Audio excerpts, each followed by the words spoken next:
Most good morning texts glide past like ads you skip without thinking. But the right line, words that slip beneath the surface and tap the deeper circuits of feeling, can turn a sleepy scroll into a quiet bolt of electricity. Carl Jung spent a lifetime mapping that hidden circuitry. To him, language was never just language. It was a field of symbols pointing toward the invisible layers of the psyche. As he wrote, "The meeting of two personalities is like the contact of two chemical substances. If there is any reaction, both are transformed. That reaction can begin with a single line on a screen. The alchemy starts long before the first coffee." So if you've been sending polite pleasantries and wondering why the conversation flatlines, the problem isn't you, it's the lack of symbolic voltage. A message that carries no image, no tension, no invitation to imagine, will be processed, filed, and forgotten in under 3 seconds. We're aiming for the kind of note that lodges itself in the unconscious, the way a melody stays in your head all day, even when you can't remember where you heard it. In the next few minutes, I'll hand you 7 simple morning texts forged with that intent. Each one speaks to an archetype he already carries inside him. The explorer, the lover, the sage, the rebel, the guardian, the child, and yes, the shadow he'd rather ignore. Hit send, let the archetype wake up, and watch what happens. Before we dive in, remember this: the goal is not manipulation, it's resonance. Jung called the lifelong journey toward psychological wholeness individuation. Any message worth sending should honor that path, not hijack it. If you toy with someone's attention without respecting their journey, your words become noise, and karma has a long memory. First, try the unfinished dream. Type, "Morning, you were in the last scene of my dream, and I still feel the echo." Then stop. Don't explain. The human mind hates an unfinished story. By leaving the frame half-drawn, you invite his imagination to supply the colors. Jung warned that which we do not bring to consciousness appears in our lives as fate. A dangling dream scene opens a doorway for him to bring his own unconscious material into the dialogue. Why it works. It points to the dream world, the place where his psyche plays without the rules of daylight. You're letting him know he has residency in your inner cinema, and you're curious about what that might mean. That's flattering, but it's also psychologically charged. Dreams are where the shadow speaks in code. He'll wonder which role he played: hero, villain, accomplice. And that single question can keep his thoughts orbiting you until lunch. Second, send the mirror question. Quick check-in. What part of today feels most alive for you? This isn't small talk, it's mirror work disguised as curiosity. When a man names the moment he anticipates most, he's naming the value system guiding his day. You've just invited him, gently, to look inside. As Jung put it, who looks outside dreams, who looks inside, awakes. By making that inward glance his first task of the morning, you become associated with awakening. Respond with presence, not praise. If he says, "About to pitch my idea," ask, "What sparks about it for you?" You're keeping the lens on his inner landscape, signaling that you're interested in the man he is becoming, not just the one he's performing. Third, play the shadow nod. Had a song stuck in my head that reminded me of your stubborn side, made me grin. Tell you later. Notice the move. You acknowledge a trait he might usually hide, but you frame it with warmth, not criticism. Jung called the shadow a moral problem that challenges the whole ego personality, because owning our darker hues costs effort. By noticing his without judgment, you create safe space for authenticity. Give it air. If he follows up, share the song or a lyric and a light anecdote. The point isn't to psychoanalyze him before breakfast, it's to signal that complexity is welcome here. In a culture of filters and quick takes, that invitation is rare, and rarity breeds value. 3 messages, 3 archetypal doorways. We still have 4 to go, the sparks of nostalgia, adventure, play, and mystery, but notice the pattern emerging. Each line is short, clear, and intentionally incomplete. It respects his time while nudging his imagination. The psyche is built to chase what it only partially grasps. Like watching a sunrise, you can't skip forward. He will stay with the scene until the light breaks. If you're worried it sounds too poetic for 7 a.m., relax. You're not reciting Shakespeare over oatmeal. You're offering an emotional espresso shot, small, concentrated, and meant to be sipped in a single breath. Modern attention spans reward precision, and these lines deliver it. They take less time to read than it takes his coffee maker to gurgle, yet they linger longer than the aroma. Think of them as gentle provocations toward individuation. You're not telling him who to be. You're handing him a mirror, a map, and a mischievous wink that says, "I like the adventure of meeting the real you." The masculine psyche, trained to achieve and protect, often forgets to reflect. A well-placed question or teasing image reopens that interior channel without insulting his competence. And remember, silence is part of the score. After you press send, step back. Let the psychic echo chamber do the heavy lifting. When he writes back, because he will, match his pace, not the desperation of an algorithm. You're cultivating gravity, not chasing attention. There's a difference, and he can feel it. By now you can feel the cadence. A quick spark, a pause, a widening ripple in the mind. Keep that rhythm as we step into the fourth doorway. Memory. The past is never just the past. It's a living storehouse of images, and nostalgia is the key that unlocks it. Jung observed that reminiscence can reconnect us to the collective unconscious, the deep river where personal and ancestral stories swirl together. When you invite a man to revisit a vivid moment, you borrow the power of that river. Type this: "Morning. Remember that thunderstorm we got caught in? I still hear the rain on the diner roof." You don't need a full story. 2 sensory cues, sound and place, are enough to light up the hippocampus. Inside the quick flash of memory lives the emotion he felt that night. Surprise, warmth, maybe the jolt of laughing while soaked. Neuroscientists call it pattern completion. One fragment retrieves the whole scene. Jung would say the symbol of rain calls up renewal and cleansing. You just offered him a fresh sip of it before his first sip of coffee. When he answers, he will resist the urge to swap emojis and close the file. Instead, nudge the frame forward. Next time, let's claim the corner booth and watch the storm roll through. Now nostalgia meets anticipation. Past and future braided. You've doubled the magnetic field. He relives a pleasant memory and imagines repeating it, but this time with intention. That subtle shift from accident to choice upgrades the emotion from luck to longing. The fifth text calls on the explorer archetype, the part of him that aches for distance, challenge, untamed air. Jung encouraged people to look at life itself as the great adventure ahead. Tap that spirit with, quick thought: if you had 2 plane tickets and 1 backpack, where would we land tonight? The beauty of the question is its immediacy. It bypasses budgets and schedules and goes straight to the instinct that points toward horizons. Notice the phrasing we, not you. Identity is social. By inserting yourself into the fantasy, you become a co-author of the journey. Let him dream aloud.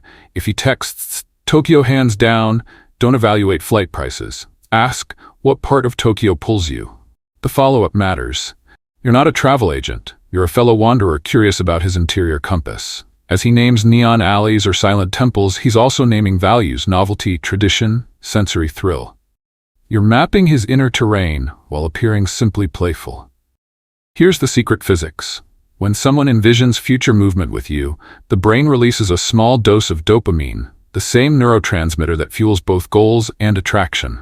The explorer message, properly timed, makes that neurochemical pop before he's even out of bed. Now slip into message 6.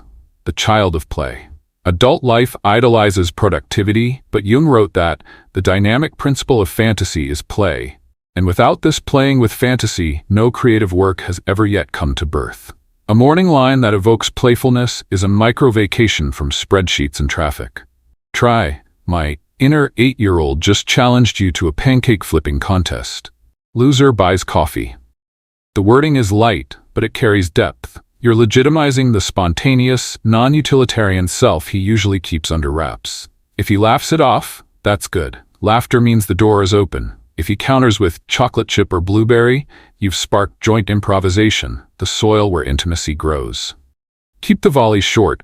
1 or 2 playful exchanges are ample. You're cultivating appetite, not stuffing it. The child archetype speaks in bursts, then darts off. Mirror that pace. And here's a nuance. Never shame a reluctance to play. If his reply is a weary, "Too many deadlines today," you can honor it with "Rain check accepted. Your inner 8-year-old gets overtime snacks tonight." Respect builds safety. Safety invites future play. Finally, message 7, the veiled gift, wraps the entire sequence in mystery. Jung's Red Book reminds us that life itself has no rules. That is its mystery and its unknown law. Mystery, handled with care, isn't manipulation. It's an admission that the world is larger than our maps. Send. Morning. A small surprise is in motion for you today. Do nothing. Just stay curious. Then lock your phone. What happens next is mostly silent and invisible anticipation. The mind begins a low-volume hum of prediction, creating micro-bursts of adrenaline every time the phone lights up. You don't need an extravagant payoff. A midday voice memo of you humming the chorus of a song that means something to him. The one he once said defines summer. Can be enough. The surprise isn't the size of the gesture. It's the fact that you orchestrated a moment outside routine. By day's end, he will have lived hours beneath the soft suspension of not knowing, each ping tinged with the question, is this it? When you finally reveal, keep it human scale. The principle is rhythmic tension and release. Build, breathe, deliver. Too grand, and the scale tips from intimacy to performance. A simple iced latte dropped off at his desk with a sticky note, plot twist accomplished, completes the loop and teaches his nervous system that curiosity followed by warmth is the pattern it can expect with you.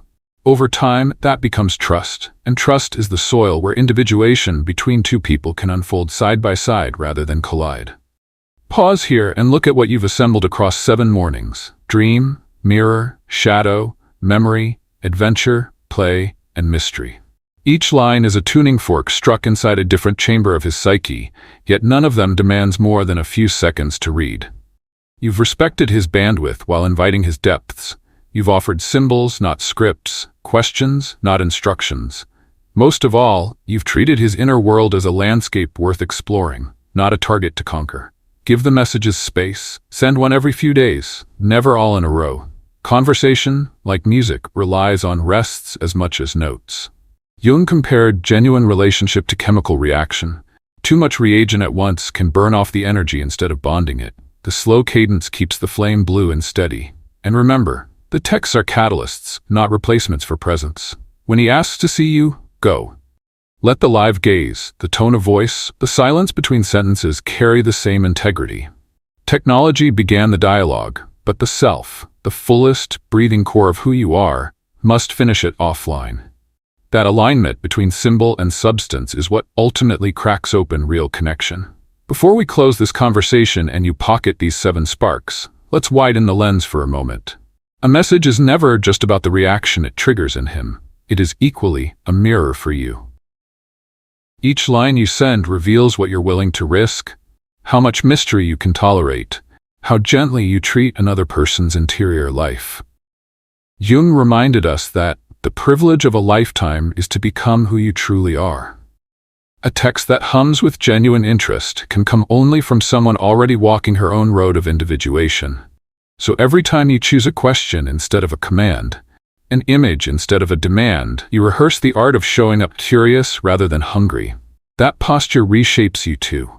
Picture the invisible sequence that unfolds after each carefully planted note.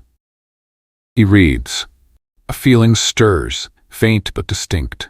It travels down into the body before his conscious mind has words for it. Maybe his shoulders drop, maybe his pulse nudges upward. A few hours pass, he remembers a fragment of your line while waiting for the elevator. The psyche likes to complete experiences left open, so he drafts half-sentences in his head, guessing your next move. By dinner he has replayed that sensation a dozen times, and the repetition turns a spark into an ember. You have not won anything, you have simply shared authorship of a living storyline. That is far more potent than snagging a lightning-fast reply. Now ask yourself, what happens when 2 people practice this level of symbolic listening in both directions?